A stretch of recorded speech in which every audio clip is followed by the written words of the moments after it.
Now, speaking of that, for those who are listening, owners, operators, CEOs, et cetera, of other companies, what advice would you give them about they're just about to step into AI-driven transformation? What kind of advice you would want them to hear or be aware of, I should say? Yeah, I would say, first of all, do not delegate out change management.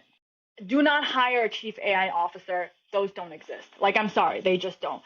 You have to be in these models, playing a little bit with them, so you have a sense of what's capable and what doesn't work, right? Usually what happens with CEOs and operators is they swing too far one way or the other, right? They go way too whole into the whole, like, AI is going to change everything and we should fire everybody because it's going to do 100% of jobs.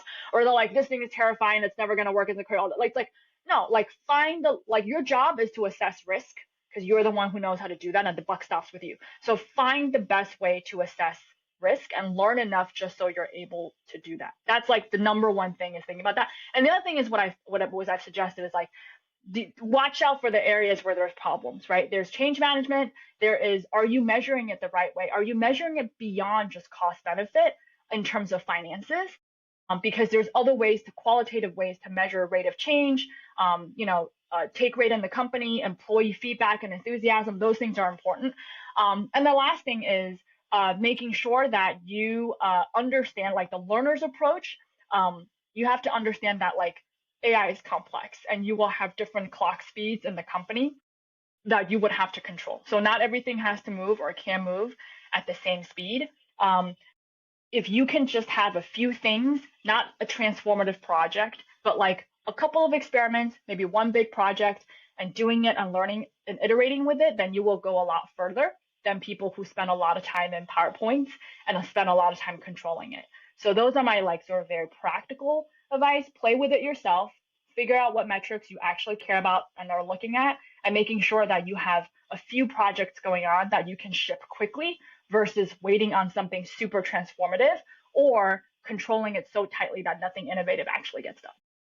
Cognizant of the time, MJ, if people remember one thing out of this conversation between you and I today, which I've truly enjoyed, and I wish that this conversation would go for 2 more hours.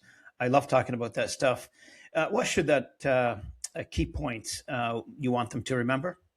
Yeah, this is actually a question that I've been thinking about very deeply recently myself, and I don't have a good answer for, but I encourage everyone to think about it, which is, a lot of times when you read and think about AI, the common mantra you hear is it's how you use it, right? It's the how that matters.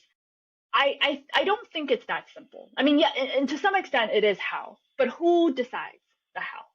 So my question for everybody is, whether you're a leader, you're a parent, you're an individual, it doesn't matter.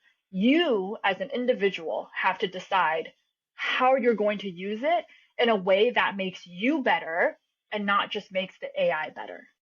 And if you can figure that out, and I outlined a LinkedIn post that gave people some questions to kind of think through, but that's my biggest thing is, like, are you using it in a way that makes you better, or are you using it in a way that simply makes it better? If you can figure out ways to make you better, then your future is boundless, because this thing does give you superpowers.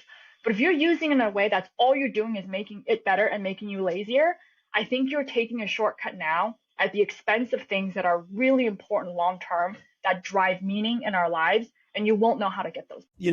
For the audience, I'm really enjoying this conversation. I've learned a lot from MJ today. I hope you did too. There was a lot of good nuggets here from this conversation. I hope it applies in your business, in your life.